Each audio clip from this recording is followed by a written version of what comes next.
संभाजीर माझ घेऊन गेला काळ माझा जगदंबेचा बाळ। मित्रांनो, धर्मवीर गडाच्या पहिल्या भागात आपल्याला प्राचीन मंदिरे आणि पेडगावच्या बहादूर खानाची फजिती सविस्तर सांगण्यात आली।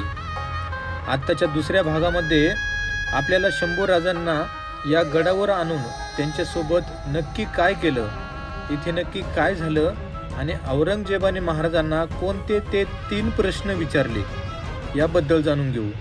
तसेच या गडावरील मुघलांचं राहणीमान, त्यांची घरे, पाणी व्यवस्था आणि येथील पुरातन मंदिरे पाहणार आहोत। व्हिडिओ संपूर्ण पाहिला तरच आपल्याला त्याचा अर्थ समजणार आहे। खूप बारकाईने अभ्यास करून सर्व गोष्टी तुमच्यापर्यंत पोहोचविण्याचा प्रयत्न करत असतो। माहिती आवडली तर चॅनलला सबस्क्राईब नक्की करा। आपल्या अंगावरती 4-4, 5-5 केसेस घेऊन सुद्धा ही मुलं आज सातत्याने नियमितपणे या ठिकाणी येतात आणि याचं रक्षण करणं पाहतात, याचं संवर्धन करणं पाहतात। ही एक आपल्या स्नानगृह, इथं पाणी तापवायची कढई ठेवून, त्यानंतर ही जी भिंत आहे मधली आल्यानंतर औरंगजेबाने त्यांना काय केलं असेल पहिली गोष्ट तर त्यांनी 3 प्रश्न विचारले शंभूराजांना आपल्या। कधी मिरचीचं पाणी घ्यायची, गरम पाणी मिरचीचं, आणि त्यांच्या अंगावर ओतायची। त्या नदीचं पाणी नितळून या बारोमध्ये येतं आणि हा जो छोटासा समोर औरंगजेब बसलाय, सदर भरलेली आहे। ह्या आपले शंभूराजे कवी कलशांना सांगता येत की कविराजे सुचते का एखादी कविता याच्यावरती। यामध्ये एक शिवलिंग आहे, शंकर महादेवाचं मंदिर आहे।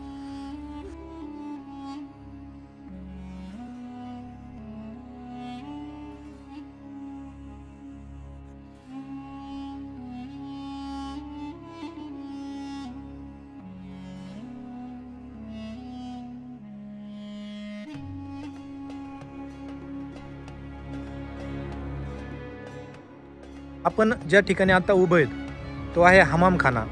इथे या ठिकाणी औरंगजेबाचा राज दरबार भरत असे। ही जी समोरची मोकळी जागा आपण पाहता, समोरची मोकळी जागा, या ठिकाणी त्यांची सदर असायची आणि त्याच्या समोर ती वेस आहे त्या काळची, त्यांचा जो एंट्रन्स होता तो एंट्रन्स भाग आहे। आणि ही जी पडझड झालेली वास्तू आपण पाहता या ठिकाणी आपल्याला दिसून येईल। इथे त्यांची राहण्याची व्यवस्था होती, त्यांचे सर्व किल्लेदार गडकरी वगैरे या ठिकाणी होते।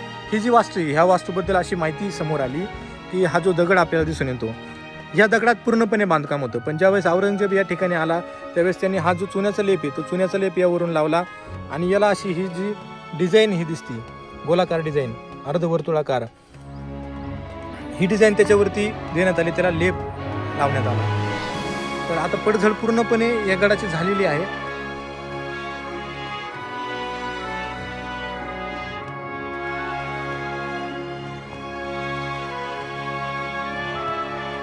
जर मुघलकालीन वास्तू म्हटलं तर त्यांची जी डिझाईन होती त्या काळातली, ती डिझाईन ह्या अशा प्रकारे आपल्याला दिसून येते।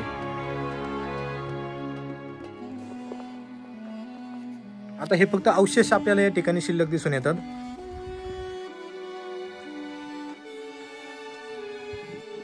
ह्याच हमामखान्याच्या मागच्या साईडला आपण आलो तर आपल्याला 2 नद्यांचा संगम या ठिकाणी दिसून येतो। हा जो संगम आहे या ठिकाणी घोड नदी आणि भीमा नदी एकत्रित होते आणि हा प्रवाह आपल्याला खाली पंढरपूरच्या साईडला जाताना दिसून येतो।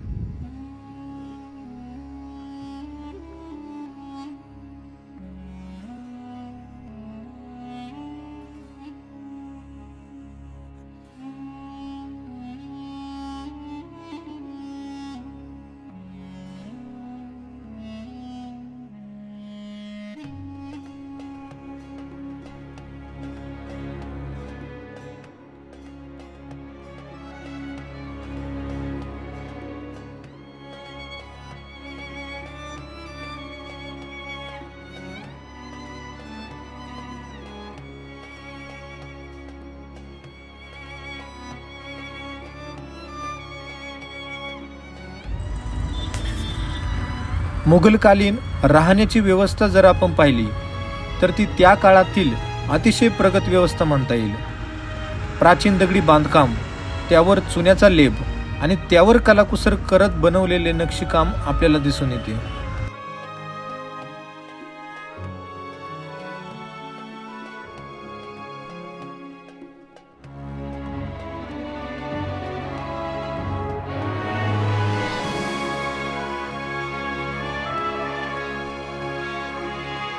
या ठिकाणी प्रत्येक खोलीमध्ये उजेड येण्यासाठी वर्तुळाकार छिद्र दिसून येतं.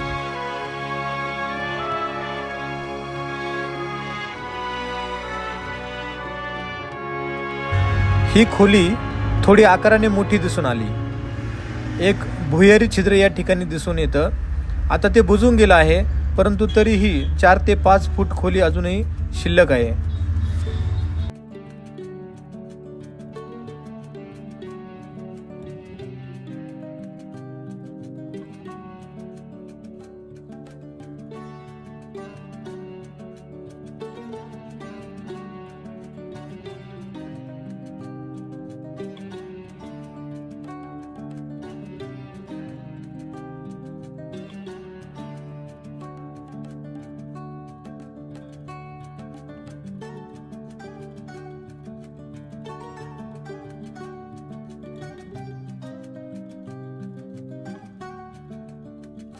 गेले 350 वर्ष या ठिकाणी कुणीही राहत नाही, त्यामुळे याची अवस्था बिकट झाली आहे आणि पडझडही जास्त प्रमाणात झाली आहे.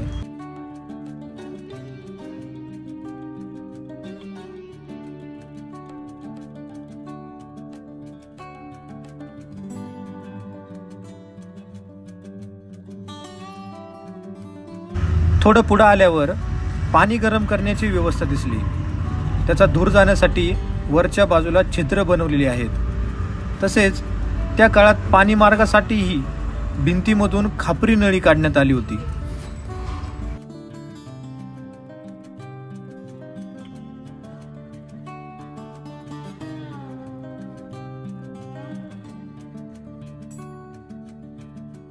याच खोलीच्या बाजूला जर आपण पाहिलं तर आपल्याला एक स्नानगृह दिसेल.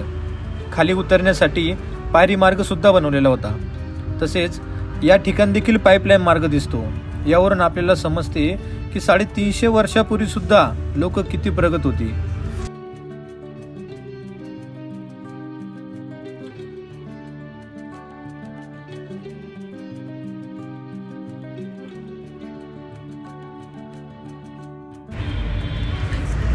आपण या महालाच्या वर जाऊन पाहूयात काय आहे. हा पायरी मार्ग सुद्धा अजून चांगल्या स्थितीत पाहायला मिळतो.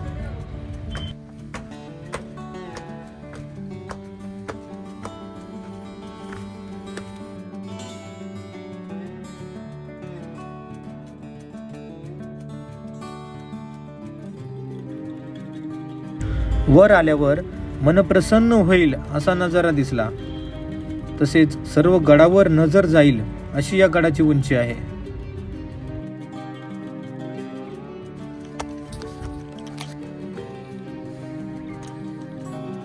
खालच्या भागात आपण जे होल पाहिलेले ते हे होल आहेत.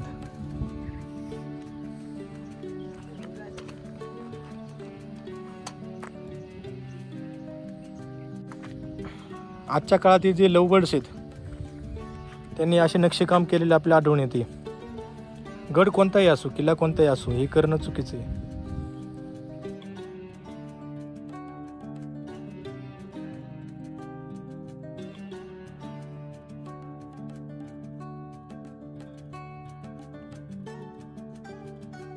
तर मी उभा आहे त्या ठिकाणी जर औरंगजेबाची आपण सदर पाहिली तर हा जो मोकळा एरिया आहे हे आपल्या सदर या ठिकाणी दिसून येतो. हा पूर्ण मोकळा एरिया. आता या ठिकाणी थोडी पडझड झालेली आहे.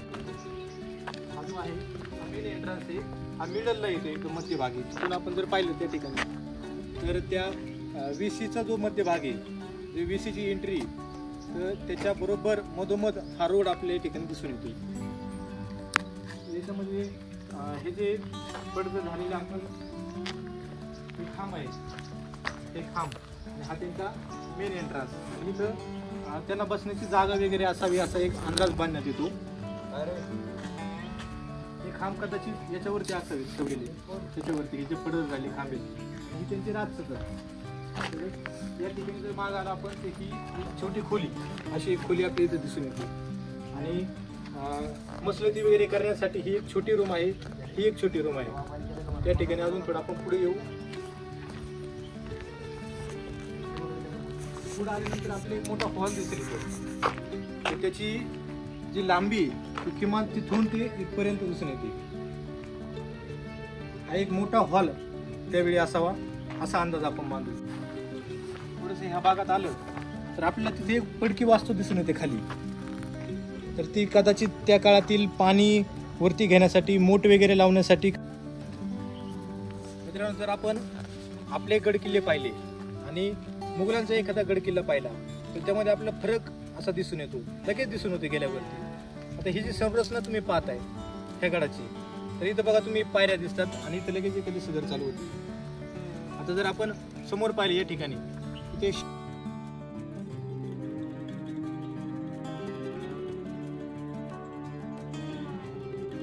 समोर समोर आपल्या इथं पायऱ्या दिसतील आणि इथे हा एक असा सपाट असा पृष्ठभाग. या ठिकाणी कदाचित ज्यावेळेस संभाजी महाराजांना आणून तिथं बांधला असेल त्यावेळेस औरंगजेबाचा राजदरबार किंवा त्यांची जी बसायचं आसन आहे या ठिकाणी कुठेतरी मांडलं असावं ह्या भागात. म्हणजे या ठिकाणी मांडून त्यांचं कार्यकाळ.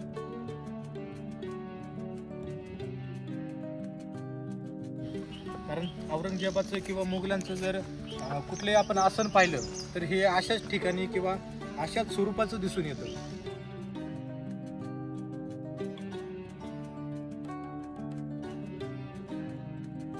या ठिकाणी दुसऱ्या मजल्यावरती आल्यानंतर पायऱ्या चढून वरल्यानंतर आपले हे होल्स दिसतात.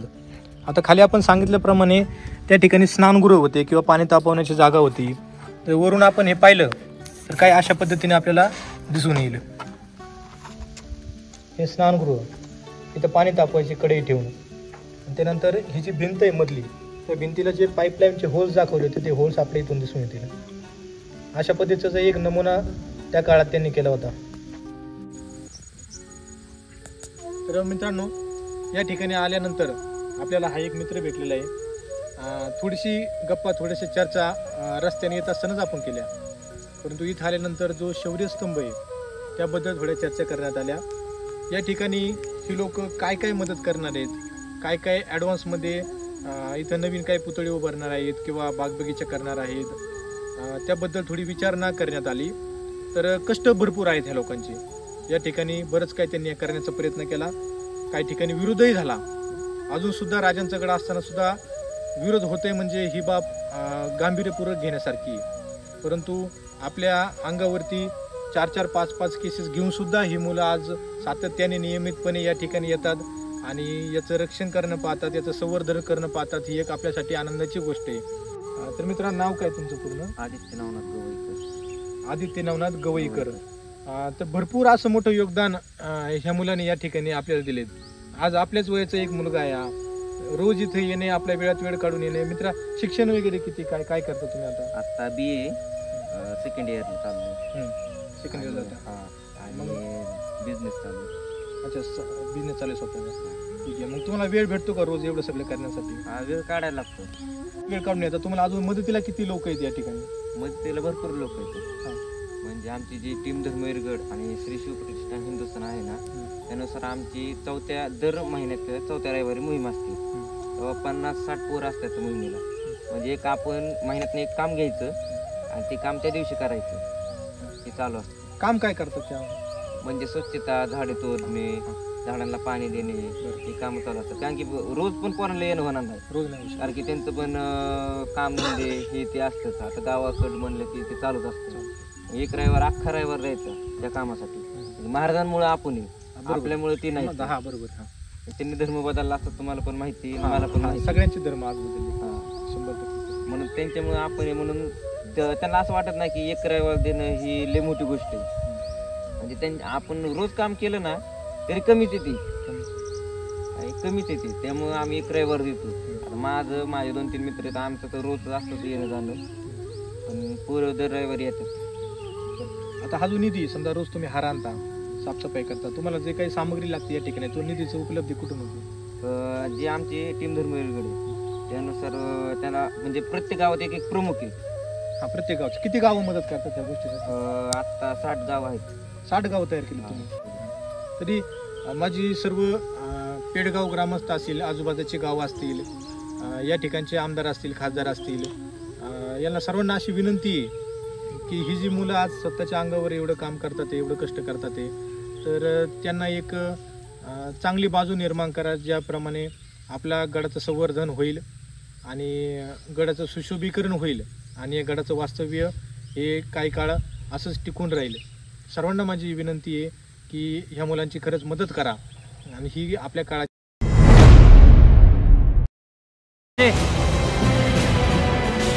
हम तुम्हें अपनाना चाहते, अगर हर मराठा संभा जैसा होगा तो हम दक्खन में कभी राज नहीं कर पाएंगे. हमारा एक एक मामला उन सैकड़ों सैनिकों पर भारी पड़ेगा. खौफ मरने का किसको दिखाता है कमजोर? मौत जिनके मुट्ठियों में कैद हुआ कर. प्रसाद होऊनी भवानी आईचा पुरंदरी जणू प्रचंड दुर्ग जन्मला. तऱ्यानभामधून सप्तसागरामधून घोष शंभू शंभू येऊ लागला. भूमि ध्यास श्वास भगव्यासी मानतो. धर्मशील शौर्यपती आसनास छत्रपती केसरी अतुल्य शोभा.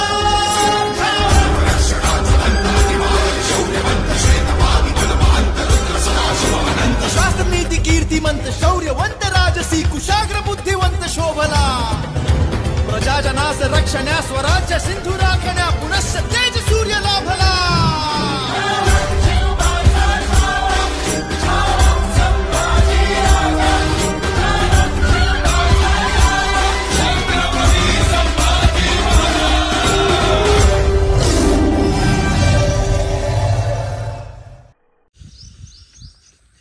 दिनांक 1 फेब्रुवारी 1689 रोजी संगमेश्वर या ठिकाणी आपल्या शंभूराजांना फितुरी करून पकडण्यात आलं.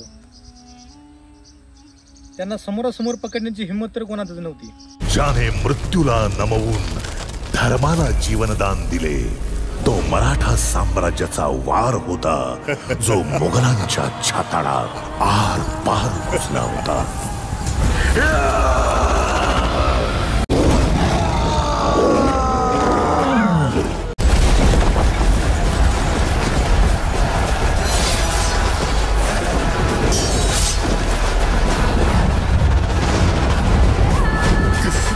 के बने ये मराठे. आपल्या मराठ्यांना म्हणा, हिंदूंना म्हणा, प्रत्येक वेळेस फितुरी करून हरवण्यात आले. त्यांचा मेहुणा गणोजी शिर्के असं सांगितलं जातं की त्यांची फितुरी झाली आणि संभाजी महाराजांना संगमेश्वर या ठिकाणी पकडण्यात आलं. पुढील काही काळामध्ये ज्या ठिकाणी त्यांना पकडण्यात आलं तेही आपण व्हिडिओच्या मार्फत दाखवण्याचा प्रयत्न करू. पण सद्यस्थितीत ज्या ठिकाणी त्यांना तिथं पकडलं तिथून त्यांना फक्त 2.5 ते 3 दिवसामध्ये संगमेश्वरून कोकणातून इथपर्यंत आणलं गेलं. हा आहे धर्मवीर गड. 3 दिवसात फक्त, म्हणजे किती जलद गतीने आणला असेल त्याची आपल्याला जाणीव होते. जलद गतीने का? कारण संभाजी महाराजांना पकडल्यानंतर जर मराठ्यांना ही गोष्ट समजली की संभाजी महाराजांना पकडलंय तर ते आपला मुलाहिजा तिथं ठेवणार नाहीत. सर्वजण एकत्र येतील, आपल्यावर तुटून पडतील आणि परत संभाजी महाराजांना सोडून नेतील. त्यामुळे कोणालाही न कळता त्यांनी जेवढं होईल तेवढं जलदरित्या त्यांना त्या ठिकाणी आणलं. त्यावेळेस मोबाईलचा जमाना नव्हता, त्यामुळे लगेच कोणाला व्हॉट्सअप किंवा मेल किंवा अशा काही पद्धतीने सांगू शकत नव्हते, कॉल करू शकत नव्हते. त्यावेळेस जर कोणी हेर खाते असेल तर हेर खात्यामार्फतच बातमी दिली जायची. तर पकडून त्यांना ह्या गडावरती आणले गेले. परत ह्याच गडावरती का आणले गेले? पण इथं आणण्याचं कारण असं की हे भुईकोट आहे, सपाट जमिनीवरती वसलेलं आहे आणि यांच्याकडे सैन्याचं प्रमाण भरपूर आणि एवढं सैन्य आपल्या मराठ्यांकडे नव्हतं. आणि विशेष म्हणजे पकडून कोण लावलंय हेच माहीत नव्हतं. संभाजीराजांना पकडले की अजून कोणी आपला मराठा एखादा फितूर पकडलाय काय झाले, कारण त्या काळात रोज ह्या गोष्टी होत राहायच्या. पकडून इथं आणल्यानंतर त्यांना हा जो स्तंभ दिसतोय या ठिकाणी त्यांना जखडलं गेलं, साखळदंडाने त्यांना बांधलं गेलं. बांधलं गेल्यानंतर ही समोरची जी सदर दिसते आपल्याला या ठिकाणी दिसलं, ही समोरची जी सदर आहे आताच्या व्हिडिओमध्ये मी दाखवले, तर त्या ठिकाणी औरंगजेबाला बसण्याची व्यवस्था होते. आता हे जर अंतर पाहिलं तुम्ही, हे कमीत कमी 30 मीटरचं आपल्याला अंतर दिसून येतं, 30-35 मीटरचं. एवढ्या लांब बसण्याचं एकच कारण आहे किती म्हणजे शंभूराजांची धमक किती होती.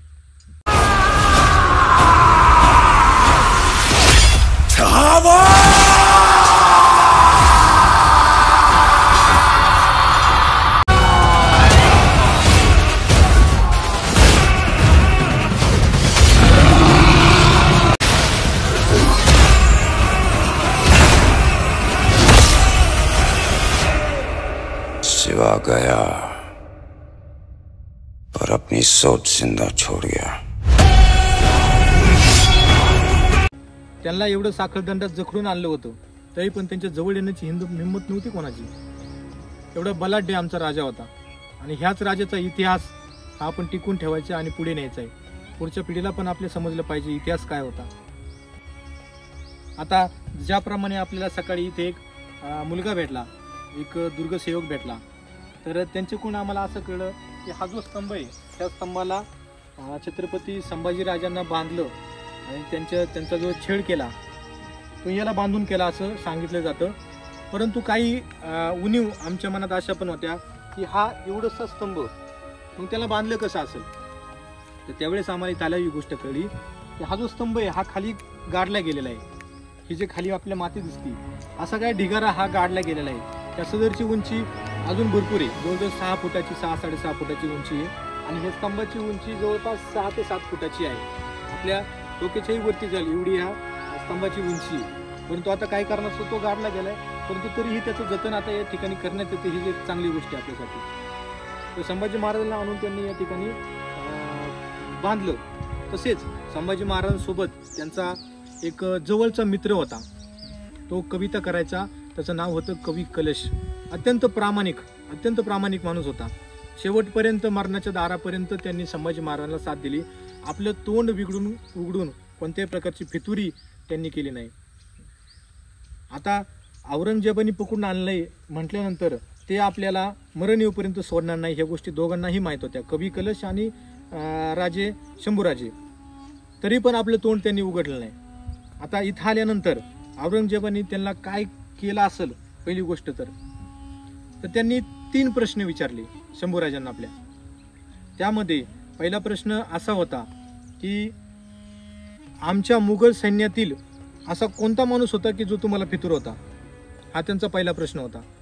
नंतर दुसरा प्रश्न त्यांचा असा होता की तुम्ही जी काही या ठिकाणची मुघलांची लूट केलेली आहे, ही लूट तुम्ही कोणत्या गडावरती ठेवली आहे किंवा कुठे ठेवलेली आहे, आम्हाला ते सांगायचं. हा त्यांचा दुसरा प्रश्न होता. आणि तिसरा आणि सर्वात महत्त्वाचा प्रश्न जो अजून खूप ठिकाणी त्याच्यामध्ये वादविवाद होत राहतात की संभाजींना वाचवण्यासाठी औरंगजेबाने हे सांगितलं ते सांगितलं, अशा गोष्टी बऱ्याच आहेत. परंतु तिसरा प्रश्न असा होता की तुम्ही इस्लाम धर्म स्वीकारा, आम्ही तुम्हाला आमच्या सेवेत कार्यरत घेऊ, तुम्हाला मरण देणार नाही.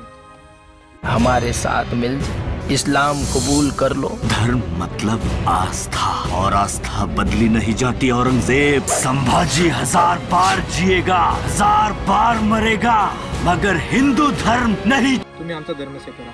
या 3 प्रश्नांची उत्तरं तुम्ही दिली तर तुम्हाला आम्ही जीवनदान देऊ, आमच्यात स्वराज्यात मुघलांच्या साम्राज्यात तुम्हाला आम्ही सामील करून घेऊ, मोठं पदवी वगैरे वगैरे त्या गोष्टी झाल्या असतील त्या काळात.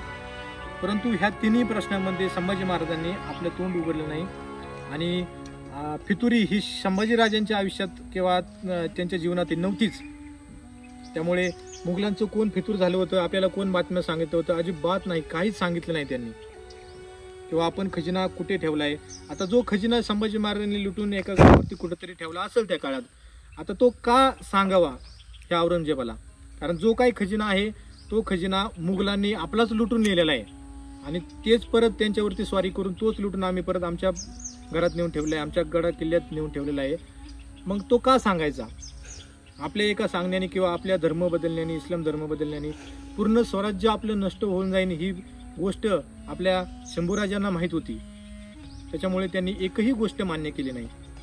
तर आता मान्य केली नाही याचा परिणाम काय झाला. याचा परिणाम मित्रांनो असा झाला की हा जो स्तंभ दिसतोय, ह्या स्तंभाला त्यांच्या पूर्ण अंगाला, पूर्ण शरीराला मोठ्या मोठ्या जाड साखळींनी बांधून ठेवलं होतं आणि आपल्या पायात आणि हातात अशा बेड्या घातल्या होत्या आणि 4ही बाजूने त्यांना असं बांधलं गेलं होतं. आणि मध्ये शंभूराजे त्यांच्या साईडला इथं कवी कलशांना, ही तीच जागा आहे मित्रांनो. ही जागा तुम्हाला दिसतीये, जिथं आपल्या शंभूराजांचा हाल झाला ही तीच जागा आहे आता. त्या ठिकाणी येऊन मी तुम्हाला सांगतोय, याचा अर्थ असा होतो की आपल्याला ही गोष्ट इमॅजिन झाली पाहिजे की इथं काय झालं असं त्या काळात. किती गंभीर स्वरूपाचा तो काळ असेल, तो दिवस असेल की त्यांना पकडून इथं आणलं, त्यांचं हाल केलं गेलं. किती गंभीर स्वरूपाचं असेल, अत्यंत वेदनादायी अशी परिस्थिती या ठिकाणी निर्माण झाली असेल त्यावेळी. पण औरंगजेब किंवा मुघल सैनिक हे त्या गोष्टीचा आनंद घेत होता, कारण शंभूराजांना पकडणं म्हणजे एवढी सोपी गोष्ट नव्हती. तक वो संभा पकड़ा नहीं जाता, हम हिंदुस्तान के बादशाह का ये ताज सर पर नहीं रखे. शंभूराजांनी कोणत्याही प्रश्नाचं उत्तर औरंगजेबाला दिलं नव्हतं. त्यामुळं औरंगजेबाने आता त्यांना शिक्षा देण्याचं चालू केलं. आता त्यांची शिक्षा काय असेल की त्यांना बांधून ठेवल्यानंतर इथं कोणीही यायचं, त्यांच्या अंगावरची कातडी काढायचं. कोणीही यायचं, त्यांची नखं सुद्धा पकडीने धरून अशी नखं उपसून काढली होती. आपल्याला एक सुई टोचली तरी किती वेदना होते, परंतु त्यांची नखं सुद्धा पकडीने उपसून काढली होती. त्यांच्या अंगाला गरम सळीचे चटके दिले होते. त्यांना कोणी यायचं त्यांना मारून जायचं, फटके टाकायचं. पूर्ण अंग असं त्यांचं रक्तबंबाळ झालं होतं. कधी मिरचीचं पाणी घ्यायची, गरम पाणी मिरचीचं, आणि त्यांच्या अंगावर ओतायची. आता ते कसं करायचं की जी कोणती शिक्षा द्यायची त्यांना रोज एक शिक्षा होती, एका दिवसाला एक शिक्षा. त्यांचा आत्माचा तळतळाट कसा होईल हे औरंगजेबाने पाहिलं होतं. आता एका दिवसाला एक शिक्षा जर म्हटलं तर त्यांच्या अंगावर मिरचीचं पाणी ओतायचं. बरं, अंग कसं, अंग सगळं सुजलेलं, भाजलेलं, रक्तबंबाळ झालेलं अंग. मग ते हा जो प्रयोग आहे हा पहिला कवी कलशांवर करायची. त्यांचा जो मित्र होता कवी कलश, त्यांच्या अंगावर करायची. आणि ते तोंड उघडतात का बघायचं, किंवा आपल्या मित्राचा झालेला तळतळाट हा संभाजी महाराजांना पाहवणार नाही. त्यामुळे संभाजी महाराज तोंड उघडतील, किंवा नाही त्यांनी तोंड उघडत तर कवी कलश उघडतील. अशा हेतूने जो पहिला मारा केला जायचा तो कवी कलशांच्यावर केला जायचा, आणि त्यानंतर जो दुसरा छळ केला जायचा, दुसरा मारा केला जायचा, तो आपल्या शंभूराजांवर केला जायचा. तरीही कोणी तोंड नाही उघडलं तर मग मिठाचं पाणी घ्यायचं, मिठाचं पाणी त्यांच्यावर फेकून मारायचं. शरीराची आग कशी होईल या दृष्टीने त्यांचा छळ केला होता. एवढा सगळा शंभूराजांचा, कवी कलशांचा छळ चालू असताना सुद्धा त्यांनी आपल्या धर्माशी गद्दारी केली नाही, आपल्या लोकांशी गद्दारी केली नाही. जे कोणी पितृ होती त्यांची नावं सुद्धा त्यांनी घेतली नाही. आता हे पाहून औरंगजेब सुद्धा हैराण झाला. ज्यावेळेस औरंगजेब या सदरीवर बसला होता आणि ह्या दोघांना या ठिकाणी साखळदंडाने बांधून ठेवलं होतं, जकडून ठेवलं होतं, तर त्यावेळेस सुद्धा ताटमानेने त्या औरंगजेबाकडे पाहून शंभूराजे गरजत होते. हे आपल्यासाठी किती अभिमानाची गोष्ट आहे. अंगाच्या आपल्या लाह्या झालेल्या असताना सुद्धा शंभूराजे गर्जना करीत होते या ठिकाणी. त्यावेळेस शंभूराजे समोर औरंगजेब बसलाय, सदर भरलेली आहे, आणि एवढं सगळं असताना सुद्धा आपले शंभूराजे कवी कलशांना सांगतायत की कविराजे सुचते का एखादी कविता याच्यावरती. एवढं सगळं असताना, अंगाचा लाही झाली असताना सुचते का एखादी कविता हे विचारतायत शंभूराजे. आणि जे कवी कलश होते ते सुद्धा हसून सांगतायत की महाराज कविता का नाही सुचणार. आणि अशा अवस्थेत लाईव्ह मध्ये त्या कवी कलशांनी औरंगजेबाला गर्जना करून कविता म्हणून दाखवली संभाजी महाराजांवरती. किती मोठी गोष्ट असली त्या काळात. बरं, समोर आपल्या एवढा हालापेष्टा भोगलेला हा संभाजी महाराज आणि हे कवी कलश आपल्या उभे, त्यांचा छळ होतोय, आपलं मरण दारात आहे हे दिसतंय. आणि एवढं असताना सुद्धा जर ही कविता म्हणत असतील इथं, तर ही माणसं आहे का काय, हा प्रश्न औरंगजेबाला त्यावेळी नक्कीच पडला असेल. ही दोघं तोंड उघडणार नाहीत हे औरंगजेबाला त्यावेळेस कळलं होतं की तुम्ही रक्तबंबाळ झालाय अंगाचं, तुमच्या अंगातून, शरीरातून रक्ताचे थेंब खाली करताय, ते तुमचं अंग पूर्ण सुजून भाजून निघाले, तुमच्या अंगाची कातडी काढलेली आहेत, आणि तुम्ही कविता करतायत. कसं शक्य या गोष्टी? तुम्ही कविता करताय, तुमची जीभ चालते ना, तुमची जीभ ठेवणार नाही. औरंगजेबाने आदेश दिला की ह्या दोघांच्या पण जीभ कापून टाका, आणि त्यांच्या जीभ तिथं कापण्यात आल्या. हे सांगायचं म्हणलं तरी अंगाचं थोडंसं माझं पण थरथराट होतोय की कसं सांगायचं तुमच्यापर्यंत. एखाद्याची जीभ कापली, आपल्या राजांची जीभ कापली, हे सांगायचं. तुम्हारे साथ साथ तुम्हारा स्वराज भी खत्म हो जाएगा. बस एक बार शंभू राजा को आजाद कर दो, अपना सर शंभू राजा के चरणों में तड़पता हुआ पाएगा तू। बहुत तेज धार है, काट दो इसकी जुबान। एवढंच नाही तर जीप कापून पण दंडवलं नाही। जे शंभूराजे होते ताट मानेने इथून औरंगजेबाकडे पाहत होते, औरंगजेब त्या ठिकाणी बसलेला ताट मानेने, तरी सुद्धा ते डोळे औरंगजेबाला सहन झाले नाही की तू डोळे खाली कर आणि मग माझ्याकडे पाय। पण नाही, शंभूराजे होते ते ताट मानेने डोळे वर करून तिथं औरंगजेबाकडे पाहत होते। शेवटी त्यांनी डोळे काढण्याचा सुद्धा आदेश दिला। जे डोळे काढण्यासाठी औरंगजेबाची जे मुघल सैनिक आले होते त्यांनी सुद्धा संभाजी महाराजाला विनंती केली की आमच्या हातून हे पाप नको, तुम्ही तो औरंगजेब काय म्हणतोय ते ऐका, तुम्ही काय म्हणतोय, पण हे पाप आमच्याकडून नको। डोळे काढणं म्हणजे सोपी गोष्ट होती का त्या काळात? गरम सळी काढायची, डोळ्यात घालून डोळे काढायचे, एवढं सोपं होतं का ते? सांगण्याला सुद्धा भीती वाटते। ज्यांनी भवलंय त्यांनी कसं केलं असेल? थोडीशी इमॅजिन करण्याची ही गोष्ट आहे, तुम्ही करून पहा। जेवढं सांगण्याचा प्रयत्न करतो मी तेवढं इमॅजिन करून पहा काय होत असेल त्या काळात। शेवटी औरंगजेबाने जो त्याचा निर्णय घेतला होता डोळे काढण्याचा, तो त्यांनी पूर्ण केला। हमारे जिस्म की खून की हर एक बूंद से एक नया संभाजी पैदा होगा।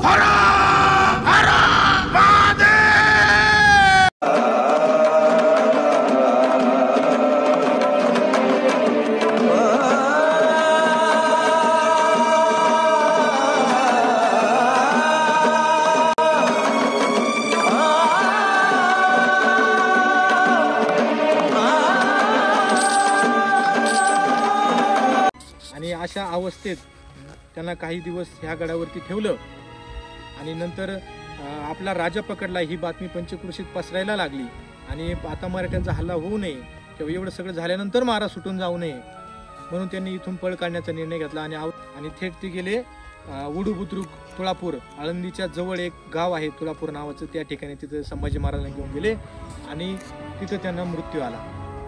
आता आपण काही दिवसानंतर तिथं पण जाणार आहोत आणि त्या ठिकाणी काय काय झालं, कसं झालं हे तुम्हाला सांगणार आहोत। परंतु ह्या गडावरती, ह्या छोट्याशा किल्ल्यावरती जे काय झाले हे तुम्हाला सांगायचा एक छोटासा प्रयत्न केलाय। जर तुम्हाला कधी वेळ भेटला तर या ठिकाणी नक्की भेट द्या। आपल्या संभाजी महाराजांचं एक दर्शन म्हणून या ठिकाणी या। जर आपल्याकडून काही मदत झाली तर नक्की ह्या गडाला करा। छत्रपती संभाजी महाराज की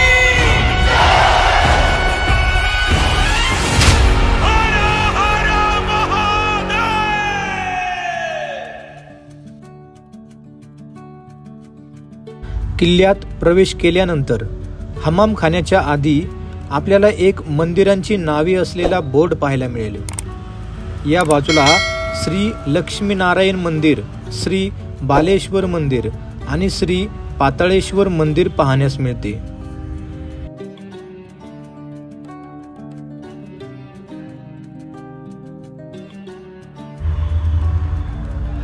मंदिराच्या आधी आपल्याला गडावर पाणी पुरवठा कसा केला जायचा याचं एक उत्तम उदाहरण मिळेल।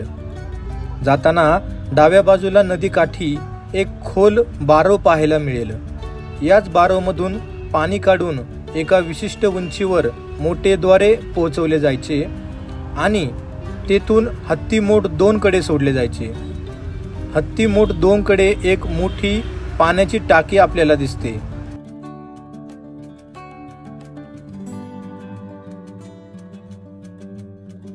तसेच त्या काळातील खापरी पाईपलाईन सिस्टीम सुद्धा पाहायला मिळते। याच पाण्याच्या टाकीच्या शेजारी दगडी उंची पाहायला मिळते आणि मोटेच्या सहाय्याने या पाण्याच्या टाकीतून पाणी उंचीवर नेले जायचे। हे उंच ठिकाण गडावरील सर्वात उंचीचं ठिकाण होतं, त्यामुळे वर चढवलेलं पाणी सर्व गडावर वितरित केलं जात होतं।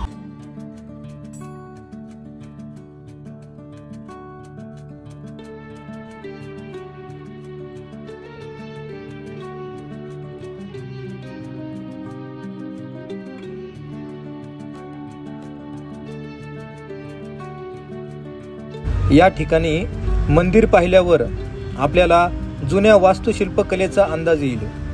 हातोडी आणि छन्नीचा वापर करून एक एक दगड घडवण्यात आला आहे। या दगडावरील नक्षीकाम अत्यंत सुंदर आहे, परंतु मुघलांच्या काळात या वास्तूंची तोडफोड करण्यात आली। ही मंदिरे यादवांच्या काळातील असावी असे इतिहास तज्ज्ञांचे मत आहे.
मंदिराच्या बाजूला अडगळीत पडलेले त्याचे शिल्प आपल्याला पाहायला मिळेल. आपल्या गडांसाठी जो निधी हवा असतो तो याच कारणासाठी हवा असतो.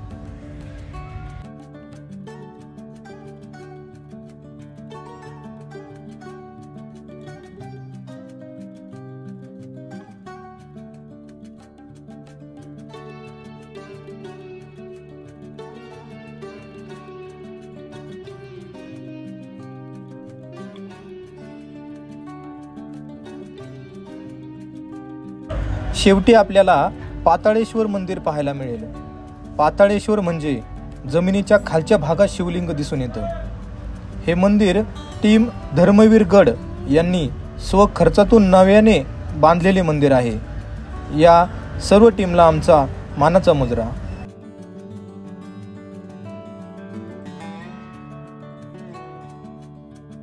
आज या ठिकाणी पूर्ण धर्मवीर गड दाखवण्याचा आपण तुम्हाला प्रयत्न केला आहे.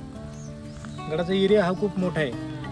जवळजवळ 2-3 तासाच्या पेक्षा जास्त वेळ आम्हाला या ठिकाणी लागला आहे.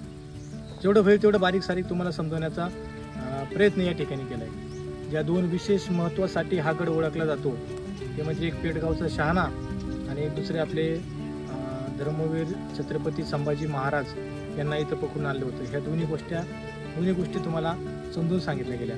तर पाहण्यासारखं या गडावरती भरपूर काय आहे. शिवाय जे 12 ज्योतिर्लिंग पूर्ण भारतात पसरलेले आहेत ते सर्व मंदिर या ठिकाणी आपल्याला पाहायला मिळतील. आणि हे मुघलांच्याही पहिल्या काळात कधी केलेलं असावं असा एक अंदाज बांधला जातो. हे सांगितलं गेलं आम्हाला या ठिकाणी आल्यावरती. तर जसा तुम्हाला वेळ भेटेल तसं या आणि या गडावरती एकदा भेट द्या. पाहण्यासारखं भरपूर काय आहे. पुरातन काळात गोष्टी, पुरातन काळात मंदिर, त्यांची संरचना, बारीक सारीक जे दगडांचे जे कलाकृती ते तुम्हाला या ठिकाणी पाहायला भेटतील. तर सर्व काही तुम्हाला सांगण्याचा या व्हिडिओमध्ये आम्ही प्रयत्न केला आहे. तुम्हाला व्हिडिओ आवडली तर व्हिडिओला लाईक आणि सबस्क्राईब नक्की करा आणि यापुढे येणारे व्हिडिओ पाहत राहा. तुम्हाला सर्व माहिती किल्ल्यांची, महाराजांची, त्यांचा सर्व इतिहास सांगण्याचा प्रयत्न आम्ही करू. धन्यवाद.